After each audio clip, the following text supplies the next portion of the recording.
Chapitre 3, verset 11. À partir de verset 11. Ce qui vous a été annoncé et ce que vous avez entendu dès le commencement, c'est que nous devons nous aimer les uns les autres. Alléluia pour les autres. Et ne pas ressembler à Caïn, qui était du malin et qui tua son frère. Et pourquoi le tua-t-il? Parce que ses œuvres étaient mauvaises et que celles de son frère étaient justes. Ne vous étonnez pas, frères, si le monde vous hait. Haïr, le mot fort ici, hein? Le monde vous haït, dit le texte. Et ne vous étonnez pas, il dit. C'est pas le monde ne vous aime pas. C'est pas ne pas aimer. Haïr, c'est plus fort. C'est décider de lui faire mal. Ne pas aimer, bon, tu connais pas, tu aimes pas, et puis voilà, tu t'en fiches. Mais haïr, c'est plus fort. Il y a une décision préméditée contre. Nous savons que nous sommes passés de la mort à la vie parce que nous aimons les frères et les sœurs. Il y a des Bibles qui mettent les sœurs en plus, c'est pour l'explication, pour dire c'est général, et non pas juste les frères entre les frères. Hein. Verset 14, nous savons que nous sommes passés de la mort à la vie. Ça veut dire quoi? Un mot. Nous sommes nés de nouveau. Nous sommes sauvés de l'enfer, nous sommes sauvés des ténèbres parce que Jésus est venu nous sauver et nous sommes passés de la mort, là où les gens vont en enfer. Et toi aussi peut-être si tu n'as pas Jésus-Christ, c'est la mort éternelle. Nous sommes passés de la mort à la vie et c'est bizarre que notre évangéliste Jean ne lui dit pas parce que Jésus est mort pour nous. Il ne dit pas parce que Jésus a payé le prix. Il ne dit pas parce que Jésus a vaincu le malin. Il ne dit pas ça. Il dit nous sommes passés de la mort à la vie parce que nous aimons les frères. C'est quand même bizarre ce truc. Nous n'avons pas trop de ce genre de réflexion. Est-ce que tu es sauvé? Oui. Pourquoi? Jésus est mort pour moi. Là le texte dit non, parce que tu aimes les frères. Ah. Ça change. Amen. Alléluia. Ça va. Alléluia. Alors dans cette salle, qui sont sauvés et qui sont pas sauvés, je verrai comment vous aimez vos frères. En fait, c'est ce que le texte dit. Attention, pas parce que j'aime le frère que je suis sauvé. Mais apparemment, aimer le frère, c'est on va dire, pas la conséquence, c'est le résultat normal de quelqu'un qui a été sauvé par le sang de Jésus. Quelqu'un qui est sauvé par le sang de Jésus aime les frères. Quelqu'un qui est sauvé par le sang de Jésus montre cet amour dont on parle envers les frères, les sœurs, la vie de l'Église, envers les enfants de Dieu. Amen. Celui qui n'aime pas, qui n'aime pas les frères, demeure où? Dans la mort. Donc le gars, il n'est pas sauvé. Hein? Il est encore dans la mort. Hein? Comme Paul va dire dans Éphésiens, il va dire, vous étiez morts, maintenant vous êtes vivants. Vous étiez dans les ténèbres, maintenant vous vivez, parce que Jésus est venu vous sauver. Mais là, le texte, il dit aussi que celui qui n'aime pas demeure dans la mort. Quiconque est son frère, haïr, est un meurtrier. Parmi vous, quelqu'un a déjà tué quelqu'un ici? Oui, pas avec un flingue, mais peut-être par autre chose, tu as déjà tué quelqu'un. Par exemple. Pour ne pas aimer, haïr, faire du mal, penser à du mal, En fait, le mot haïr, c'est la conséquence normale de ne pas aimer. C'est comme le vélo. Si tu n'avances pas dans l'amour, tu vas haïr. Si tu n'avances pas sur le vélo, tu vas tomber. Le texte est clair, il parle de l'amour et de pas manque d'amour, mais de haïr. Vous me suivez? Celui qui n'aime pas demeure dans la mort. Quiconque est son frère est un meurtrier. Et vous savez qu'aucun meurtrier n'a la vie éternelle demeurant en lui. C'est clair. Tu es dans la mort, tu n'as pas la vie éternelle. Tu n'aimes pas, tu es dans la mort. Tu n'as pas la vie éternelle. Tu n'aimes pas, tu haïs. Tu as la vie éternelle. Tu n'as pas la vie éternelle. Tu n'aimes pas, tu ne demeures pas en lui. C'est clair? Il n'y a pas plus clair que ça. Le texte. Et je voudrais qu'on parle un peu de l'amour, mes frères et sœurs, de l'amour en action. Pas l'amour dans la parole. J'aime. De toute façon, j'aime tout le monde. Hein. Ça n'existe pas, ça. Quelqu'un qui dit j'aime tout le monde, fuyez loin de cette personne. C'est un menteur et meurtrier peut-être. Aimer tout le monde, comment tu peux aimer tout le monde? Parce que l'amour, peut-être tu ne veux pas du mal à faire des gens, aux gens. Oui. Oh, merci Seigneur déjà. Le plus grand commandement, mes frères et sœurs, vous savez, c'est quoi? C'est quoi? Oui, mais avant? S'il n'y a pas ça, il n'y a pas ça.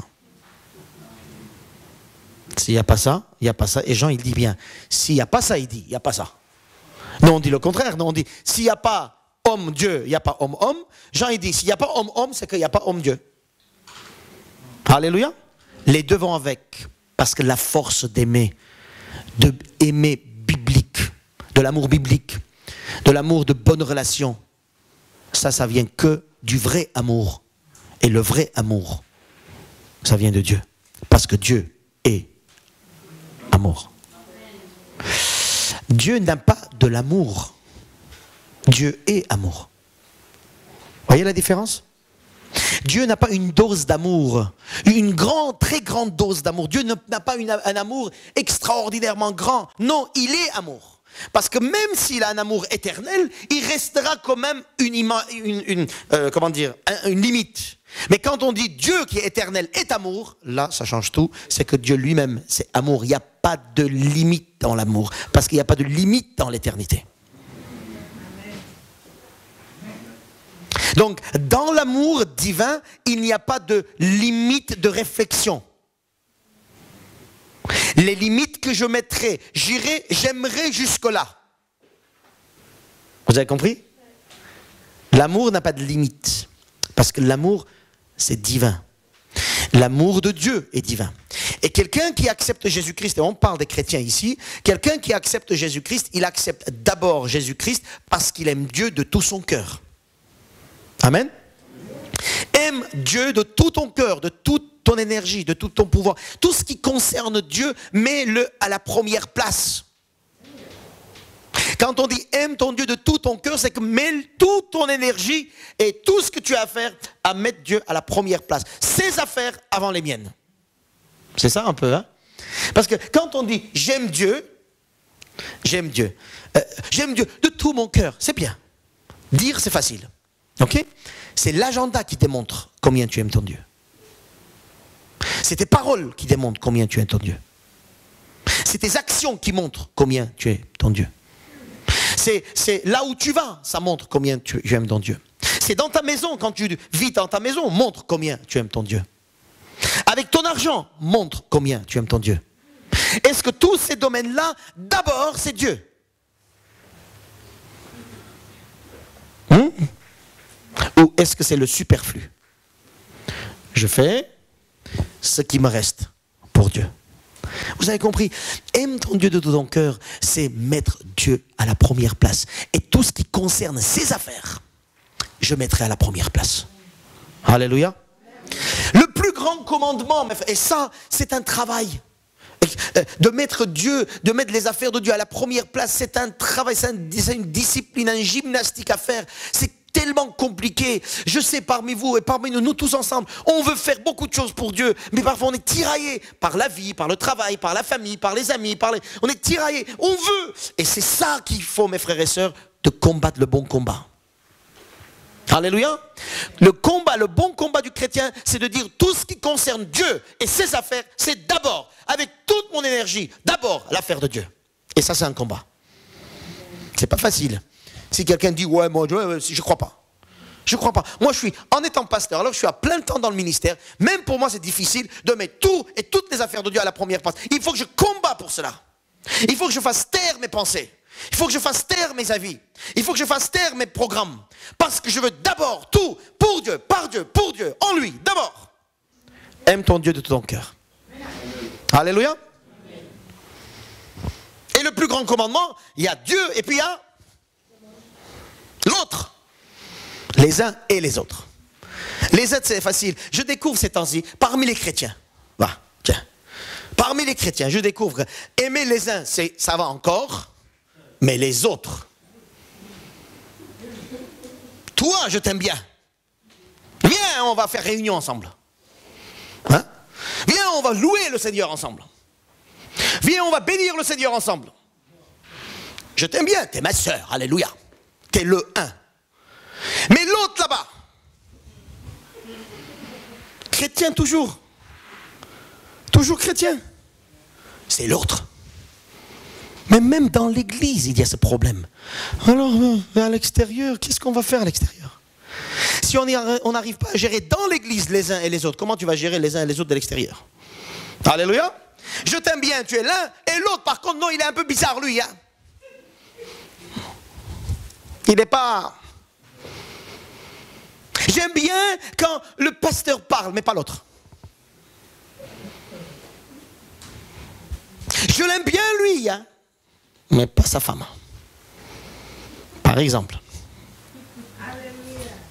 Ouais. Le Seigneur donne hein, une révélation, hein, gloire à Dieu. T'as vu? C'est des paroles prophétiques, je pense, n'est-ce pas? Mes frères et sœurs, aimez-vous les uns les autres. Amen. C'est le commandement nouveau et l'ancien. C'est ce qu'on a dit Jean. Toujours on a dit ça. Parce que le commandement de Dieu, aime Dieu de tout ton cœur, mets toute ton énergie pour Dieu et pour les affaires de Dieu.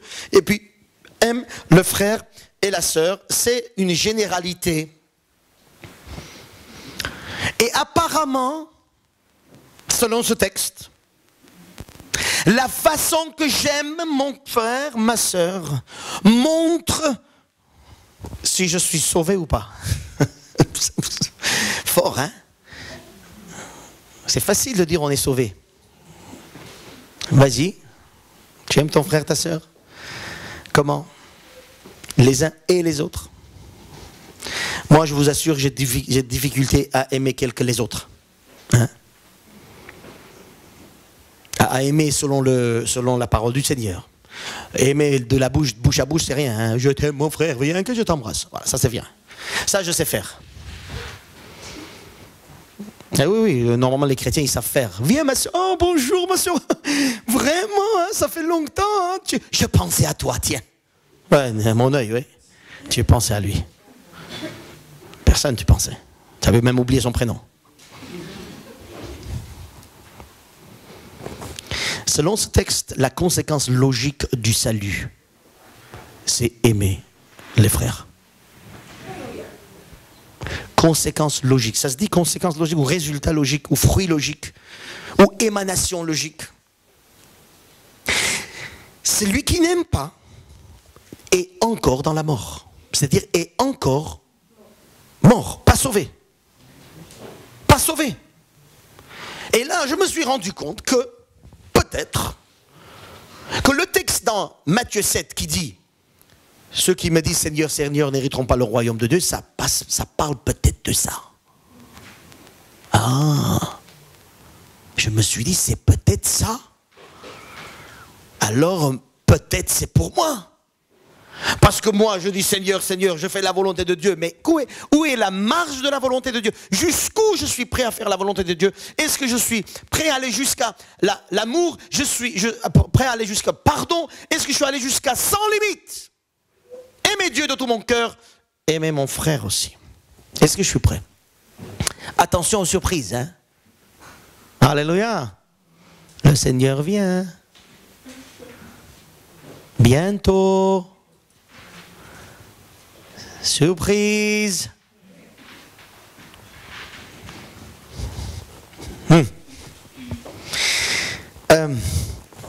Ce que j'aime bien là, c'est que comprendre l'amour. Il est bizarre que Jean nous dit ne ressemblez pas à Caïn. Caïn dans l'Ancien Testament, le fils d'Adam et d'Ève, ne ressemblait pas à Caïn. Apparemment, lui, ses œuvres étaient mauvaises et il est un meurtrier. Donc exactement, l'image contraire de ce que tu dois être.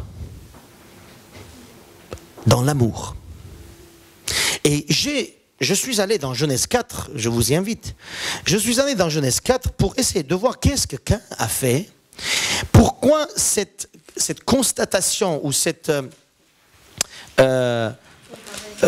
comparaison, ce titre à Caïn, pourquoi il dit que Caïn est un meurtrier? Apparemment, il ne faut pas ressembler à Caïn pour qu'on soit un frère qui aime. Vous avez compris un peu la chose?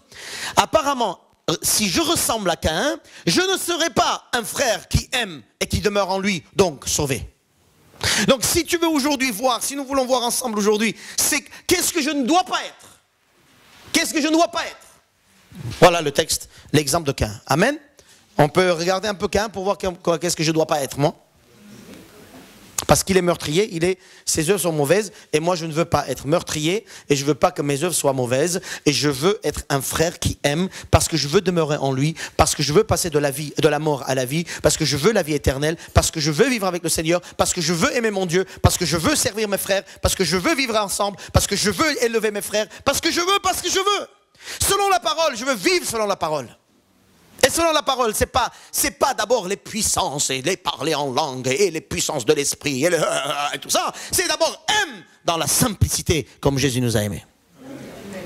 Et ça se voit apparemment. Amen. Genèse chapitre 4.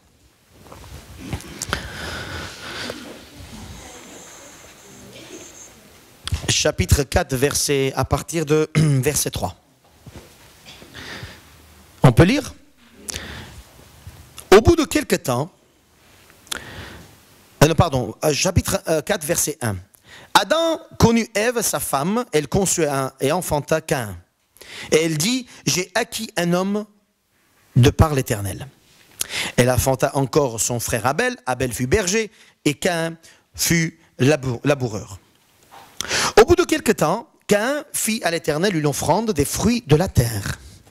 Et Abel, de son côté, en fit une des premières-nées de son troupeau et de leur graisse. L'Éternel porta un regard favorable sur Abel et sur son offrande, mais il ne porta pas un regard favorable sur Caïn et sur son offrande. Caïn fut très irrité et son visage fut abattu. Il a fait la tête quelque part, hein? Amen. L'Éternel dit à Caïn, pourquoi es-tu irrité? Et pourquoi ton visage est-il abattu? À votre avis, il savait Dieu ou pas? Oui.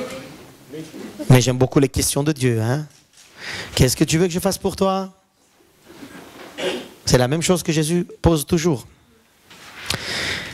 Verset 7. Certainement, c'est Dieu qui parle. Si tu agis bien, tu relèveras ton visage. Et si tu agis mal, le péché se couche à la porte et ses désirs se portent vers toi, mais toi, domine sur lui. Cependant, alors que Dieu parle, alors que Dieu dit des choses, cependant, Caïn adressa la parole à son frère Abel. Mais comme ils étaient dans les champs, Caïn se jeta sur son frère Abel et le tua. L'Éternel dit à Caïn, où est ton frère Abel? Il savait? Oui. Il pose quand même la question. Il répondit, je ne sais pas. Menteur, va. Suis-je le gardien de mon frère? Spiritualisé. L'Éternel dit, qu'as-tu fait? La voix du sang de ton frère crie de la terre jusqu'à moi. Maintenant tu seras maudit de la terre, qui a ouvert sa bouche pour recevoir de ta main le sang de ton frère. Quand tu cultiveras le sol, il ne te donnera plus sa richesse. Tu seras errant et vagabond sur la terre. Jusqu'à là, la lecture. Ne ressemblez pas à Caïn parce qu'il est un meurtrier et ses œuvres étaient mauvaises. Mais vous, soyez des hommes qui aiment. La contradiction. Ne sois pas comme Caïn, mais aime. Il y a beaucoup de choses. Là, on dit très vite que Caïn a tué son frère. Donc, il ne faut pas tuer notre frère. Tu dis, ben moi, je ne vais pas tuer. Ok, ça c'est première étape, on va dire, enfantine. On va dépasser cette étape. Ici, c'est très simple. Quand il dit, ne soyez pas comme Caïn, c'est que réfléchissez, comment est-ce que Caïn est arrivé à tuer son frère? Et nous savons par la bouche de Jésus-Christ que quelqu'un qui dit raka, imbécile, à quelqu'un, il l'a déjà tué. Ce que Jésus est en train de nous dire, et ce que le texte, et ce que je voudrais vous transmettre, pour ne pas arriver jusqu'à cette étape de tuer quelqu'un dans la tête, vous devez bien regarder Caïn pour ne pas suivre son exemple. Plusieurs étapes dans la vie de Caïn ici, jusqu'au jour où c'était un moment de non-retour. Pour Dieu, le point de non-retour était arrivé quand il a tué et quand il a persisté à rester dans son état. Dieu a dit, maintenant tu pars. Et ça, le fait que Caïn est resté et s'est éloigné du monde, il est resté seul, le contraire de ce que la Bible nous enseigne, c'était de la part de Dieu une punition. Écoutez-moi bien. Si nous n'arrivons pas à revenir très vite dans un amour fraternel, un amour biblique, les uns et les autres, à un moment donné, Dieu donnera une sentence contre toi. Et cette sentence aura des conséquences énormes pour ta vie à venir. Vous avez compris?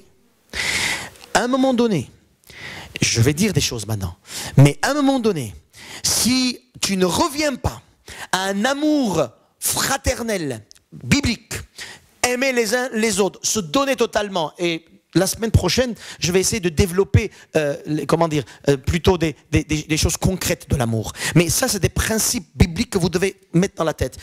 À un moment donné, je dois revenir à un amour profond envers Dieu, mais aussi un amour de la même manière, comme tu aimes ton Dieu de tout ton cœur, de la même manière, aimer ton frère. Il faut que tu arrives jusqu'à là. Si, malgré les rappels de Dieu, malgré la main tendue de Dieu, Dieu va dire reviens. Si tu reviens, tant mieux, mais si tu ne reviens pas, à un moment donné, il y a une sentence qui donnera sur ta vie pour les jours et les années à venir. Moi, je crois qu'il y a parfois des gens qui ont une sentence, qui ont reçu une sentence sur leur vie, parce que malgré les rappels de Dieu sur leur vie, ils n'ont pas obéi. Et aujourd'hui, ils sont en train de vivre la sentence de leur vie, pas seulement aujourd'hui, mais eux et leur génération aussi derrière. Mes frères et sœurs, à un moment donné, ici, Dieu a dit à Caïn, tu sors. Il l'a viré de la communion de Dieu et de l'homme. Amen.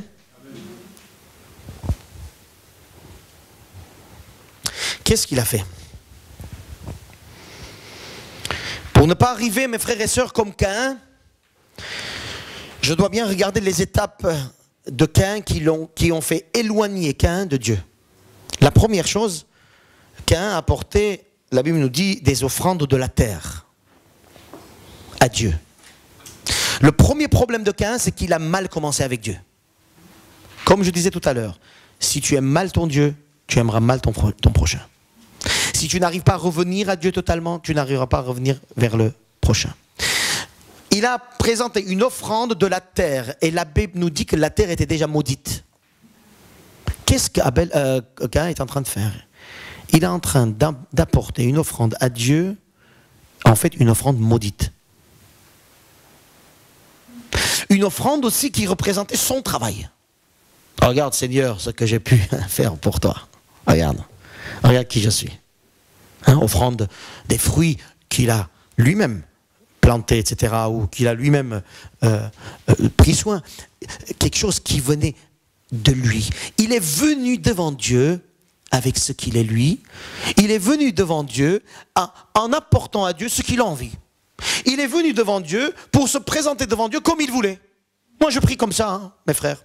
Moi je prie comme ça. Oui, la Bible dit ça, mais moi je sens comme ça. Vous voyez, nous, on fait notre théologie maintenant. Il y a des églises qui font leur théologie. Il y a des pasteurs qui font des théologies à eux. Tu ne sais pas d'où ils sortent les théologies, mais c'est comme ça. Voilà. On vient devant Dieu avec une base humaine. Je me présente devant Dieu, mes frères et sœurs, comme moi j'ai envie, comme moi je veux. Je dis des choses comme j'ai envie. Je me présente devant Dieu comme je veux. En fait, j'aime Dieu comme je veux. Je l'aime quand je veux. Voilà, pas dimanche matin à 9h parce que je dors à 9h. Je l'aime à 10h30. Amen. Après, non, lundi, je suis très énervé. Lundi soir, non, je ne lis pas la Bible. C'est dimanche matin que je vais lire la Bible. Voilà, c'est comme ça. Voilà, c'est comme ça, moi. Moi, c'est comme ça. Pasteur, tu ne connais pas ma vie, c'est comme ça. Je viens devant Dieu comme je veux. Tranquille. Hein? On fait notre vie avec le Seigneur. Je vais à une réunion de prière. Là, ça se passe bien. Je vais là-bas. Mais non, à l'autre réunion, je ne peux pas aller. Je ne veux pas aller. Je ne veux pas. Je ne veux pas. Je lis le Nouveau Testament, pas l'Ancien. J'aime bien les prédications sur la grâce, pas sur le pardon. J'aime bien les choses sur ça et pas ça. Et puis on vient devant Dieu comme on veut. Voilà. On fait notre supermarché spirituel.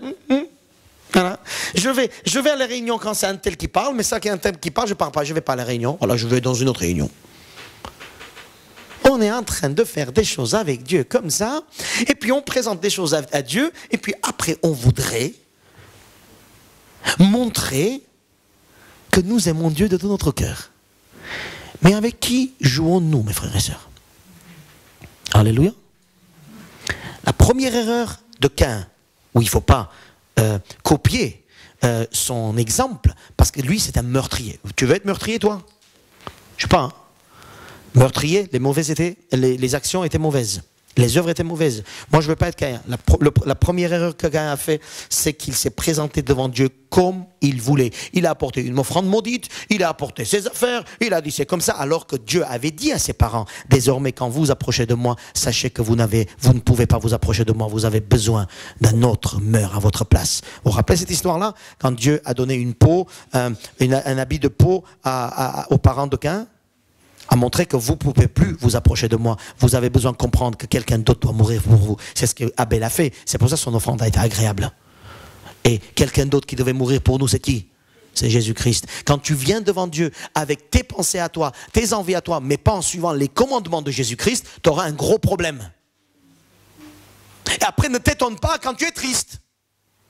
Ne t'étonne pas quand tu n'as pas envie. Aujourd'hui, je ne sais pas qu'est-ce que j'ai. Mais oui, parce que tu viens devant Dieu comme tu as envie. Il faut devenir devant Dieu par le sang de Jésus, par la parole de Jésus, par les commandements de Jésus, par l'enseignement de Jésus, par les principes de Jésus, par la personne de Jésus. Si je viens devant Dieu comme je veux, quand je veux, avec les manières que je veux, Dieu dit, écoute-toi, là, ça ne va pas là. Hein.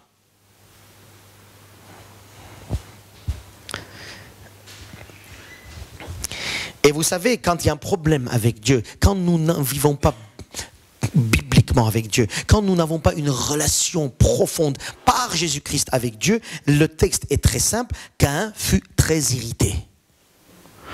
Là commence votre état d'esprit, énervement, dépression, tristesse, pleurs, stress, visage abattu. Eh oui, voilà les états d'âme que vous avez. Eh oui, posez-vous la question, d'où c'est venu à Caïn? Il est venu parce qu'il y a un problème avec Dieu, avec sa parole. Il a été désobéissant à Dieu. Il a fait ce qu'il voulait. Et après, il fait de la tête. Après, tu dis, ça va? Après, ça continue. Les irritations, l'énervement. Et il a commencé à se comparer avec Abel. Voilà, deuxième problème commence petit à petit. C'est le problème, c'est Abel maintenant. Il a oublié que le problème c'était lui. C'est toujours Abel, quelqu'un d'autre. C'est lui. Parce que si lui ne m'avait pas dit ça, moi j'aurais jamais dit ça. Ouais. Mais avant de venir, déjà tu pensais à ça. Parce que tu as un problème déjà avec là-haut. Déjà tu vas pas bien. Déjà au fond de toi il y a un problème. Il y a des irritations, des énervements personnels, des colères intérieures, des blessures intérieures qui sont là. Parce que tu n'as pas géré avec le Seigneur par le Seigneur Jésus-Christ. Alléluia. Deuxième étape, c'est énervement, comparaison et du coup jalousie. Et oui, je me compare de toi, avec toi, je vais sûrement voir quelque chose que toi tu as et moi j'ai pas. Et je vais peut-être aussi voir que les autres des frères et sœurs, ou même parfois l'autre il a une grâce de la part de Dieu et nous on commence. Pourquoi lui, non, mais moi? Ben oui, parce que c'est, oui, mais parce que c'est moi. Mais personne m'aime de toute façon. Allez, hop, ça vient. Énervement, contestation, dépression, stress, comparaison, jalousie. Après jalousie. Ouais, t'as vu? Il t'a fait ça, maintenant il est tranquille lui là-bas. Il sait même pas ce que tu souffres. Ah ouais, la jalousie.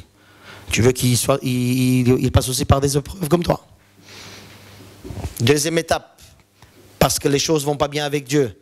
Deuxième étape intérieure. On se bouffe de l'intérieur. Amen.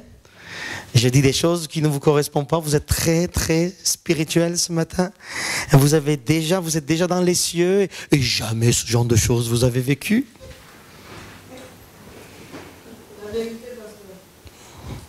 Il y en a qui vont dire, il y en a qui ne vont pas dire. Hein.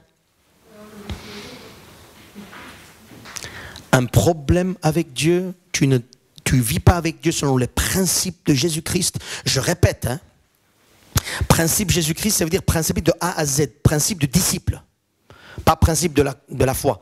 Je vis un principe, quand je m'approche de Dieu, je dois venir avec Jésus-Christ, je dois venir devant Dieu avec des bases bibliques, avec des principes bibliques. Jésus, qu'est-ce qu'il dit? Aimez vos ennemis. Amen. Tu viens déjà avec ça? Non. Alors c'est sûr que tu auras un problème avec Dieu. Jésus dit, il faut pardonner. Tu pardonnes? Non. C'est sûr, tu auras un problème avec Dieu. Jésus dit, servez. Tu sers? Non. C'est sûr, tu vas avoir un problème avec Dieu. Jésus dit, donnez-vous totalement à moi. Tu donnes, tu donnes pas. Tu donnes pas, tu aurais des problèmes avec Dieu. Jésus dit, tout pour moi. Tu donnes? Ouais, non, pas. Mais tu aurais des problèmes avec Dieu. Dans tous les domaines. Si nous venons pas devant Dieu, avec Jésus-Christ, par les principes de Jésus-Christ, j'aurai un problème avec Dieu et tout de suite après, avec moi-même. On est tous passés par des épreuves comme ça. On a désobéi sur une parole, très vite on va pas bien. Et comme je ne vais pas bien, je vais toujours trouver quelqu'un sur qui je vais me... Normalement, c'est le pasteur dans l'église. Dans les couples, c'est mari et femme. Ou les enfants. Il faut trouver quelqu'un sur qui... Et dans l'église, parfois, c'est les frères et sœurs, entre eux. Voilà. Oui, de toute façon, lui, bon, déjà à l'intérieur ça va pas, donc tu vas trouver quelqu'un sûrement autour de toi, où tu vas te comparer et tu vas être jaloux. Et du coup, une fois que tu es jaloux, voilà, ça commence. Troisième étape.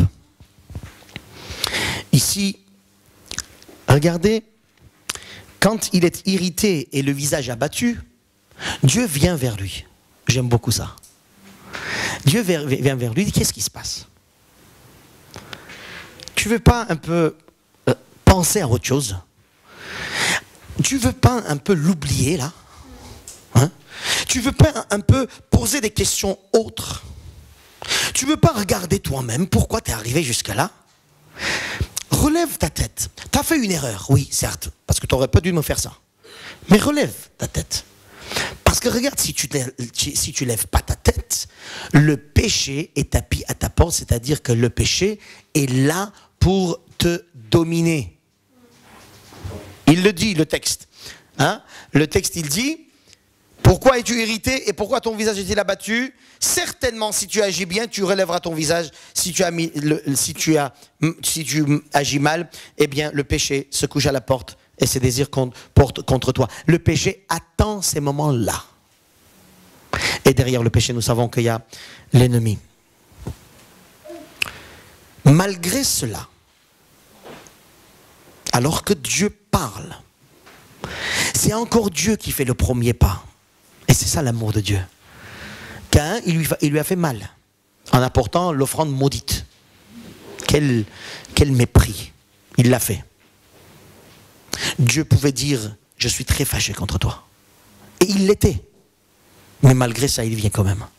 Ça, c'est l'amour de Jésus sur la croix. Il vient quand même. Il dit, écoute, ça va pas. Relève ta tête. Agis bien. Parce que si tu agis bien, il y a une victoire pour toi. Il y a une sortie pour toi. Donc Dieu revient quand même lui dire, reviens de tes mauvaises pensées contre ton frère, contre toi-même. Reviens de ce que tu m'as fait même à moi. Reviens, viens. On va recommencer les choses. Alléluia. Et là, nous montre ce texte que Caïn, il était tellement centré sur sa jalousie. Il était tellement centré sur ce qui s'est passé, la blessure qu'il a vécue dans son cœur. Il pensait tellement à lui-même qu'il a été indifférent à l'appel de Dieu. Et c'est ce qui se passe à plusieurs parmi vous. Tellement vous êtes blessés, tellement vous êtes jaloux, tellement vous êtes en comparaison les uns avec les autres, tellement vous êtes irrités, tellement vous faites la tête, tellement vous êtes triste, tellement vous êtes ça, tellement vous êtes ci, que vous écoutez même pas ce que Dieu vous dit. Parce qu'aujourd'hui, tu sais, pasteur, je suis très énervé. En plus, on te donne raison. Hein? Aujourd'hui, pasteur, il ne veut pas me parler de ça. Et je ne reviendrai pas à la réunion. Pas aujourd'hui. Là, on est en train de... Voilà, comme lui. Hein? Alors que Dieu dit, c'est quoi ton affaire là? Viens. Déjà, tu as fait mal à moi. Et tu commences à faire de mal à toi-même. Et puis à l'autre, aux autres. Viens, on va récupérer l'affaire. Non, je suis très en colère là. Amen. C'est ce qui se passe. Il est tellement centré sur lui-même qu'il y a une indifférence à la voix de Dieu qui vient quand même tendre la main par amour pour le relever de là. Amen. Vous êtes passé par là ou pas? Je ferme les yeux pour ne pas vous voir, mais... On est passé par là. Et Dieu va dire, viens, domine sur le péché, relève ta tête. Il n'écoute pas. Il dit, je te donne la puissance, et nous savons que la puissance en Jésus-Christ, c'est pour vaincre le mal en nous. Il est désobéissant. Troisième étape, ou quatrième maintenant, c'est la désobéissance. Il désobéit à Dieu. Pas seulement il est indifférent, mais il désobéit. Il ne veut pas revenir à la puissance de Jésus. Il ne veut pas être délivré. Il ne veut pas se rendre compte qu'il y a un péché, il y a un piège de péché devant lui. Il ne se rend pas compte qu'en face de lui, il y a un piège qui s'étend tout simplement parce qu'il est irrité contre son frère. Tout simplement parce qu'il n'aime pas son frère, il est irrité contre un tel. Il y a un péché, il y a un piège qui est en train de se préparer pour lui. Dieu il dit, reviens, c'est pas grave moi je vais te pardonner. Tu as demandé pardon, on va te pardonner. Je vais te lever de là, reviens. Lui il continue, ouais mais l'autre il m'a fait ça. Pourquoi tu as pris l'autre? Pourquoi tu as accepté Abel et pas moi? Et je découvre des choses ces temps-ci dans le peuple de Dieu. La jalousie les uns contre les autres. La jalousie. Pasteur, il donne la parole à elle. Alors que moi. Mais ils disent rien, pasteur. Hein? Vous savez ça? C'est de l'intérieur que ça se passe. La jalousie entre frères et sœurs. Mais jalousie spirituelle parfois. Et ça me... Au lieu de dire, mais gloire à Dieu, il prêche. Pourquoi il prêche? Gloire à Dieu, il sert. Pourquoi il sert? En général, ceux qui disent, ils font rien. Amen. Amen. Et c'est ce qui se passe aujourd'hui là. Caïn, il est jaloux contre son frère. Pourquoi Dieu a accepté Abel et pas moi? Alléluia. Dieu dit, viens s'il te plaît, viens, on va rétablir la chose, viens. Non. Viens. Comme des enfants gâtés. Les petits enfants gâtés, tu donnes un coup comme ça, une claque. Merci Seigneur, il ne donne pas des claques. De temps en temps, il donne, hein, mais... Et là, il est désobéissant. Et le Seigneur est en train de lui dire, et attention, le péché est tapis à ta porte. Si tu n'arrives pas à résoudre ton problème avec ton frère, si tu n'arrives pas à résoudre une relation d'amour et de simplicité et de sincérité, attention, un grand piège t'attend là.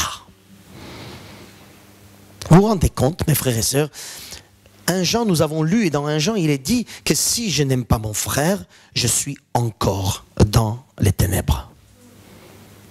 Et là, le Seigneur est en train de dire, si tu n'aimes pas ton frère, parce qu'il y a eu quelque chose, et si tu ne reviens pas, le péché est tapis à ta porte. Il y a un piège pour toi. Il y a un grand piège pour toi. Un énorme danger pour toi. Il y a un gros problème pour toi en face de toi. Attention, il domine sur toi, mais c'est toi. Tu peux dominer en Jésus-Christ. Alléluia. Amen.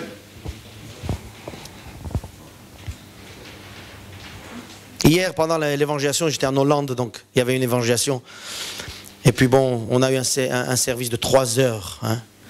3 heures, prier, prêcher, chanter, prier, prêcher, chanter, un par un. Et moi, j'ai dit, le Seigneur m'avait donné cette parole en disant, tu vas prier pour chacun. Et j'ai mis le temps qu'il fallait, jusqu'à 9 h du soir, je prie encore pour des gens. Et on a beaucoup prié pour le pardon, les uns avec les autres. On a prié pour ça. Et puis, quelqu'un est venu, je veux dire, les gens sont venus, on a prié, voilà. Après, j'ai prié, j'ai dit, je vais maintenant prier pour les malades. Ceux qui sont malades, vous pouvez venir. Et puis, il y a quelqu'un qui est venu, il m'a dit, j'ai mal à la tête. J'ai dit, écoute, tu as un problème de pardon? Il dit, oui. J'ai dit, tout à l'heure, tu es venu pourtant. Il dit, oui, mais tout à l'heure, j'ai compris que, en fait, je voulais pardonner, mais de la bouche. J'ai dit, maintenant, devant tout le monde, tu te mets à genoux. Maintenant, tu demandes pardon à haute voix et tu pardonnes la personne. Parce que j'ai dit, si tu ne fais pas ça, ce n'est pas la mal à la tête qui va partir, qui va rester, c'est tout ton corps qui va mourir. Parce que Dieu, il t'appelle, tu sais, tu viens, il t'appelle, tu sais, il vient, il t'appelle, et tu continues.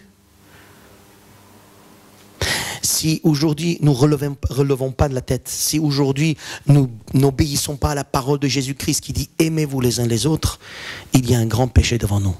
Et grand piège, plus grand encore, de ce que tu as vécu jusqu'à maintenant. Amen. C'est ce que Dieu dit, et il continue à désobéir, il dit non. C'est une désobéissance volontaire parce qu'il est très blessé, très jaloux, très énervé, très... Ça va quoi, à un moment donné, lâche. Amen. Amen. Et le texte va dire, il va commencer à préméditer contre son frère. Et oui, quand tu fermes la porte au Seigneur, tu deviens un animal. Il y a des chrétiens animaux parfois. Ils aiment le Seigneur de la bouche, mais quand ils voient, et heureusement que moi je ne lis pas les pensées, hein. Mais quand tu vois et tu discernes parfois des pensées, tu dis mais c'est comme un animal. Une pensée aussi atroce contre son frère ou sa sœur. Tu te poses des questions. Et là il désobéit, il devient plus grave encore, il amène son frère et il... Vous imaginez, tuer son frère physiquement. Déjà tu es un homme. Apparemment ils le font maintenant hein, en Irak, en Syrie, c'est bien, c'est gentil, c'est apparemment un peu, c'est la mode maintenant de couper les têtes. Hein, c'est la mode. On coupe les têtes, voilà, on est bien, et puis on filme, on monte les têtes, regardez, voilà, trophée, j'ai coupé une tête. C'est diabolique, hein. Il n'y a que le diable qui peut faire ce genre de choses. Dieu n'a jamais demandé de tuer. Le premier homme qui a tué, Dieu a condamné pour l'éternité. Et vous pensez que Dieu va dire allez tuer les gens? De quel Dieu parlons-nous? En tout cas pas le Dieu de la Bible. Amen. Et je dis ça, et si on va me prendre pour ça, mais qu'on me prenne pour ça. Et là, il tue. Il prend son frère, il le tue. Et le texte, il dit, il le tuait. Premier meurtre de l'être humain dans la Bible. Dieu est pourtant venu plusieurs fois. Il lui a dit, ne fais pas, relève, reviens, relève ta tête, reviens. Et ça va, Caïn, calme-toi, reviens. Caïn, écoute, je te pardonne pour ce que tu m'as fait, mais viens quand même. Je suis venu, tu sais, c'est moi qui peux te donner un coup là. Parce que moi, si je m'énerve, tu es foutu, Caïn. Alors reviens. C'est ça, hein? L'amour de Dieu, reviens, ça va, calme. Ok, moi je me tais, viens quand même. Vous voyez, l'amour de Dieu, il dit, moi, je vais m'effacer, juste viens. C'est ça l'amour de Jésus. Sur la croix, il s'efface, juste soyez sauvés. Parce que lui, sur la croix, il peut dire, tous, allez, un coup, allez, vous êtes foutus. Hein? Il peut le faire, parce que nous l'avons mérité, et nous l'avons tué avec nos paroles, avec notre désobéissance. Dieu, il est aujourd'hui, il peut nous condamner, il peut nous faire du mal, mais il décide de nous aimer, comme quand il dit, viens Caïn, relève ta tête, Caïn, calme-toi, ça va, pardonne-le, Caïn, s'il te plaît, vas-y, prie, je vais te donner la force pour que tu l'aimes, je vais te donner la force pour que tu pardonnes, vas-y Caïn, viens, oublie le reste, oublie ce qui s'est passé, je vais t'expliquer ça après, tu comprends pas pour l'instant, je t'expliquerai, mais calme-toi, viens, non, eh ben il tue, le péché est consumé. Le péché est dévoilé. Le péché est arrivé à son summum. Il l'a tué. Et c'est le point de non-retour. À partir de là, Dieu donne une sentence. Il ne dit pas, viens, je te pardonne, c'est fini. La sentence est donnée. Et c'est quoi la sentence? Mais regardez, avant la sentence, pardon, il y a quand même encore une autre approche de Dieu. Il revient encore. Il dit quoi? Caïn, qu'est-ce que tu as fait? Où est ton frère, Caïn? Où est ton frère? Et peut-être que Caïn, s'il avait dit, je l'ai tué. Je l'ai tué. Parce que, voilà, je l'ai tué. Peut-être l'histoire allait continuer autrement. Mais il n'a pas dit. Il a dit, je ne sais pas où il est. Mensonge. En général, les gens qui ont des problèmes les uns avec les autres, ils sont des menteurs. Et vous mentez souvent. Quand vous avez un problème avec quelqu'un, vous ne voulez pas le dire, vous mentez. Vous commettez un autre péché encore, le mensonge. Vous êtes devenu meurtrier, vous êtes devenu menteur, et vous voulez aller au ciel? Et il est dit, les meurtriers et les menteurs n'hériteront pas le royaume de Dieu. Alléluia. Surprise. Le Seigneur revient, il dit, où es-tu? Qu'est-ce que tu as fait? J'ai menti. Je ne veux pas te dire. Est-ce que je suis le gardien de mon frère? Dieu ne t'a pas demandé ça. Dieu a juste demandé qu'est-ce que tu as fait. Où est ton frère? Parce que moi je sais. Et quand ce mensonge arrive, le point de non-retour est encore une fois pas seulement dit, mais il est confirmé par Caïn.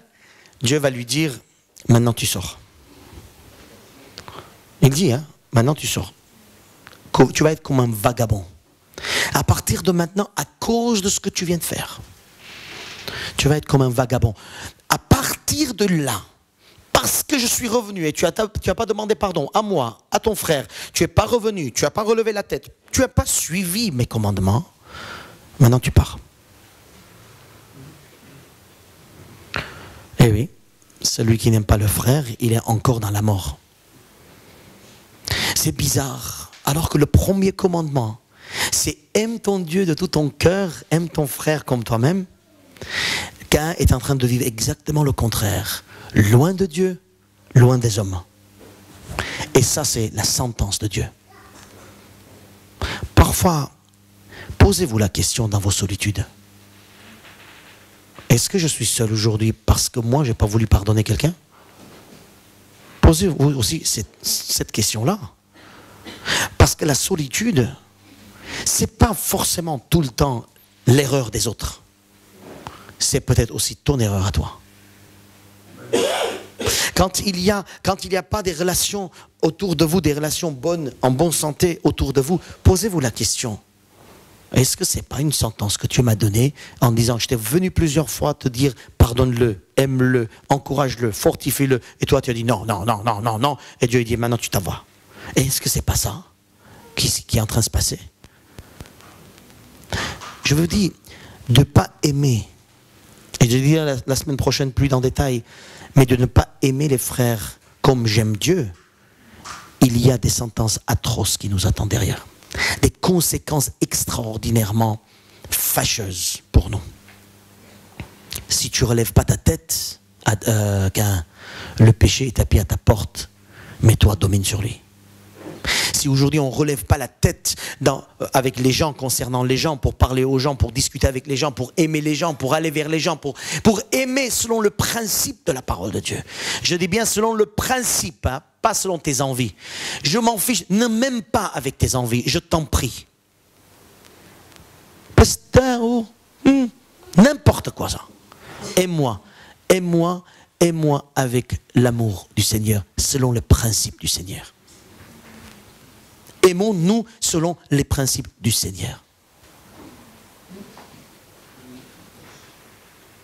Le vrai amour a une seule phrase, c'est chercher l'intérêt de l'autre. Aimer quelqu'un, c'est chercher l'intérêt de l'autre. Chercher l'intérêt de l'autre, c'était quand la dernière fois tu as cherché l'intérêt de l'autre. Vous savez, quand on dit toujours oui à quelqu'un, c'est pas chercher l'intérêt de l'autre, hein. Aimer, c'est chercher l'intérêt de l'autre. De faire en sorte que l'autre soit un Abel, pas un Caïn. Si je t'aime, je vais tout faire pour que tu sois un Abel. Que tu puisses venir devant Dieu avec ton offrande, de louange, d'adoration. C'est comme ça que je t'aime. Je vais tout faire pour que tu sois un Abel. Pas je vais tout faire pour que tu me dises, tu es gentil, pasteur. Hein?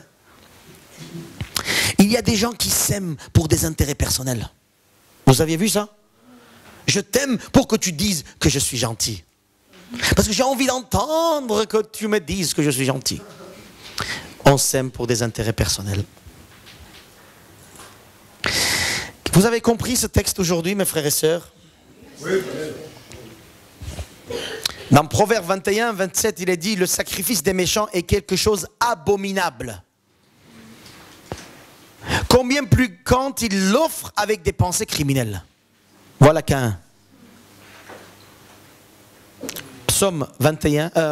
Proverbe 21, 27. Alors, mes frères et sœurs, je reviens sur 1 Jean, chapitre 3, verset 11. Et nous terminons par là. 1 Jean, chapitre 3, verset 11. Oui. Car ce qui vous a été annoncé et ce que vous avez entendu dès le commencement. Dès le commencement. Dès le commencement. C'est quand dès le commencement? Mais depuis Caïn. Depuis cette histoire de Caïn, d'Abel. Ce que vous avez entendu, dit Jean. Qu'est-ce qu'on a entendu? Relève ta tête. Aime le frère. Reviens à moi. N'aie pas un visage abattu. Domine sur le péché. Ça, c'est ce qu'on a entendu dès le début. Et là, vous avez entendu dès le commencement, c'est que nous devons du coup aimer les uns les autres. C'est le commencement de l'Ancien Testament, mais c'est aussi le commencement de Jésus-Christ. Le commandement que Jésus a donné, c'est aimer les uns les autres. Mais c'est un commandement de toute la Bible. L'Ancien Testament, on ne savait pas comment le faire, mais dans le Nouveau, on sait. Mais le fond, c'est toujours le même. Aime ton Dieu de tout ton cœur, c'est dans les 10 commandements. Et quand il dit ne regarde pas la voisine, etc., le prochain, ne cherche pas ce que les 10 commandements, c'est aime ton prochain. Les 10 commandements sont divisés en 2 parties. Dieu et moi homme. C'est la même chose. Nous devons aimer les uns les autres et ne pas ressembler à Caïn. Alors là, maintenant, vous avez compris. Caïn, il dit, regardez, il était du malin. Il tua son frère.